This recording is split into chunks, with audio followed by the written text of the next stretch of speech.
Everyone, this is Cassandra Negley with Yahoo Sports. I'm joined by a very special guest, a four-time Olympic gold medalist, two-time WNBA champion, eight-time WNBA All-Star. I know you're very proud of your four Defensive Player of the Year awards. If I keep going, we won't have enough time. So I'm going to stick with just basketball legend Sylvia Fowles. Sylvia, thanks for chatting with us today. Thank you for having me. Of course, I am most interested in what you've been getting into in retirement Uh, because I think later in your career you were so open about all of these different interests. So tell us what you're doing. I think my retirement is still in like transitional at this phase. I haven't decided exactly what I want to do, and it's because I got my hand in different cookie jars. I'm still trying to figure it out, but I go anywhere between traveling, doing stuff with basketball, traveling for leisure, uh, trying to get back to Minnesota as soon as possible and do more stuff with the team, which I'll be doing at the end of this month. Still got mortuary science focused in mind, and then just spending much time with the family as much as possible. Yeah, I know you talked a lot about you just miss a lot, especially in the era that you played in going overseas and USF. Uh-huh. Well, it's got to be nice to reconnect with them. Being home is great. I got two of my nieces with me for the summer. We're gonna do some traveling back out to Panama because I have a place back in Panama. So it's just trying to still get my feet set a little bit. Well, we want to talk about your Hall of Fame, but you already mentioned going back to Minnesota, of course, the Lynx, Mhm. WNBA finals last year. What are you up to with them? Oh my God, I keep up with them a lot. Watching last night, them lose to Seattle was a bit cringy. Uh, but at some point, it has to come to an end, right? And so I think that would relieve a lot of pressure off them without trying to hold a perfect record throughout the season. But I'm very hands-on. Cheryl and I talk every day before every game, and we text and we making sure we're keeping up with each other. But I also get the chance to go watch them in action at the end of the month. So I'm excited about that as well. Is it just like a game you're going to see, or are you doing something special with them? Not yet. We got some things cooking up in the making that I want to do back in Minnesota. But this one just going back in support. I try to go back throughout the season, but this year I've been slacking. So sorry, Cheryl. Jeez. What has it been like for you to watch this new era of the Lynx? I mean, you were part of that dynasty that everyone talks about. Mhm. Now they're kind of finally getting back to the very tippy top. Uh-huh. Um, I like to say it's a system. So Cheryl is really good at her job, and she makes sure she have hired the right coaches to help her out along the way. But her system is just unreal. She know how to coach. I think she's one of the best ones out there. And if you can just follow the things that she have in place, I think the team is going to be successful. And I think that's why you've been seeing so much success with this team because they believe in what she's doing. Nobody have egos, and everybody just do their job. And I think. Once you get that in your mind that we can win by doing it this way, the results are great. She was on a podcast recently talking about holding players, especially star players, and she's had a lot of them accountable. Mm. What can you talk about in terms of that with the time that you played with her? It's funny that she say star players, but I think she hold everybody to the standard. From the last person to get off the bench to the first person that's on it, I mean off the bench. Um, I don't know. She just have this demeanor about her that speaks greatness, and she don't let you slip beyond that. And holding you accountable is not about like pressuring you to get you to do what she wants, but it's about digging deep of like how can you help out, what it looks like, and what do you need to do. Not every night you're going to be a scorer. Some nights you have to speak and talk on things, and sometimes you just got to be the floor general, and you're not even a point guard. And so I think when you speak on holding people to a standard, I think she see a greatness that's in everybody, and she's going to push your buttons a little bit to make sure you reach that potential. She is definitely, she does that with everyone, as you said, but she's definitely done that with Napheesa Collier. And I know you have Mhm. a special relationship with her. Yes. She wanted to come back and play the last few games for you. What have you made of her ascension to the face of the franchise, to the Mhm. face of the league, an MVP candidate year in, year out, and of course, starting a new league and Unrivaled? I mean, it's crazy that she's getting all this recognition now. I guess it's her time, but you think back on when Nafisa came in as a rookie, she was pretty damn good. And I think you're just now seeing a combination of all the things that she was really good at that was overseen. And I think she's also too stepping into this womanhood of like, I own who I am and I'm going to show you who I am. And it's a beautiful thing to see her flourish into that role. But I think Mila also has a big part to do with this, her being a mommy and feeling more confident that she can speak up more. And Unrivaled was just unmatched. I mean, I got down to see a couple of games, and I think Stewie did a phenomenal job, and I think it's only going to get better pushing forward. We will ask you then, are the Lynx title favorites? Uh, you might call me biased, but absolutely. I mean, That's I fair. don't see why not. I mean, I feel like we're supposed to win every year, but that's just me. Speaking of winning, you did a lot of it.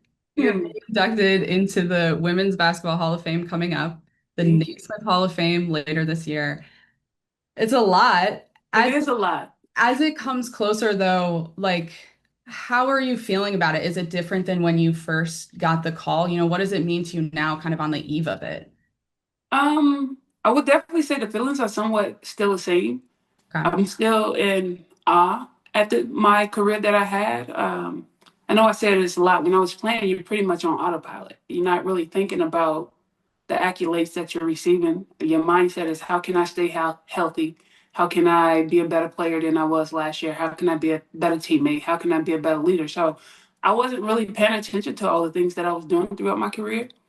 And so when I retired and had a chance to go back and see some of the things that I did, I'm still in awe of myself and the things that I've done. But also too, it's weird. It's weird watching. It's weird watching myself play. But I will say that I am proud of myself and the work that I put in. And going into the Women's Basketball Hall of Fame as well as Naismith is still weird to me, and I'm still nervous. When you watch the film now, when you watch yourself play now, like, is there a transition into I'm not watching this as game film, I'm just watching it as like a person watching basketball, or is it always game film? I can definitely sit back and watch it like game film now, where I don't do as much critiquing as I would if I was watching game film. But it's just I think it's a blessing in disguise to have these things on file to be able to say that I can go back and show my kids that I really was a baller. That's more of my concept of why I watch it, but also too, just appreciating the time and the hard work that I put in, the injuries that I had to fight through to play throughout seasons, and just admire not just only my strengths, but just any woman who had to go through the same thing in the same profession. When you look back at it now, what are the things you admire most or you're happy about most in terms of what you did in your career? Um, I would say the way I led. Um, I wasn't the type of leader who liked to speak on much, but I always went out and tried to show by example. But when I had to speak, I had to speak. But I would say I'm definitely proud of like how I led my team and not having to talk too much, but also leading by example. Do you feel like because they're two different Hall of Fames, Mhm. do you feel like there's a different significance going into the Women's Hall of Fame than there is going into the Naismith? Yeah and no. Yes, because I feel like the Women's Basketball Hall of Fame appreciate like what you've done throughout your career as whole. As far as Naismith, I think that's like top tier and harder to get in. And so it makes you appreciate it a tad bit more because you know it's not too many women going in one. And Mhm. to be able to get in on the first ballot, also says, I think says a lot. So I think yes to that question, but also no, they're a little different in certain ways.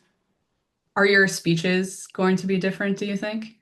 Oh, my speech is definitely going to be different. I had this conversation with Corey the other day, and a couple of friends too. They was like, make sure you get up there and talk about yourself too, because it's about you. But anybody that knows me, I'm going to give everybody else the credit, and it's really not going to be about me. So you definitely going to see me giving credit to everybody else except myself. I would expect nothing else from you, Sylvia. One of the players going into the Hall of Fame this year as well is Sue Bird. Oh my gosh, Do you want that's to my add girl. more about Sue? Man, and you know, everybody talk about Sue and just how a great leader she was, but I think about who she was off the floor. She was just a phenomenal person. Like I think she'll make a great mother one day. I would say that. But just from her energy and how she love and care about the people and just willing to talk about any and everything and just open to everything, like you can always appreciate that in a friend. Yeah, absolutely. One of her new roles, not mother yet, but women's basketball managing director of I USA know. Basketball. I know. Tell us It fits about. Sue. It fits Sue. She's a floor general on and off the floor. So I think this role would be great for her. And I love how like she's tapping into everything too. She's also figuring out of what she want to do and what that looks like and not just defying the odds of sticking strictly to basketball, but also doing other things too. What do you think of the implementation of the role that she's in since it is the first time and you've played on USA Basketball? I think it just give a different insight. You talking about somebody who played in multiple Olympic teams, who know the ins and outs of the system, who's dedicated to be in that role, also says a lot. I think she will be really good in this role.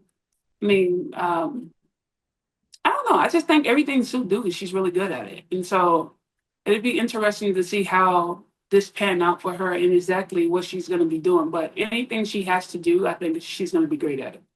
Yeah, I think she has like 4 podcasts at this point. And all of them are good. Do How is that even possible? you How is that stay, even possible? do you stay in close touch with her? I don't stay in close contact with her, but we do keep up every year around October because our birthday is in the same month. So we make sure we send each other happy birthday months. But I do listen to her podcast. Very nice. Sue and yourself retired the same time. You had a Mhm. few years in that CBA. Of course, the ascension of women's basketball since then has been like a rocket ship. I think for those of us around it, like, About time. yeah, about time, but also just like wild it happened so quickly. Hmm. What are you most happy about, as a builder of this league that has happened since your retirement for these players? Outside of the recognition that I think we deserve, we definitely getting talked about more, which is wild to me that nobody want to talk about women's basketball.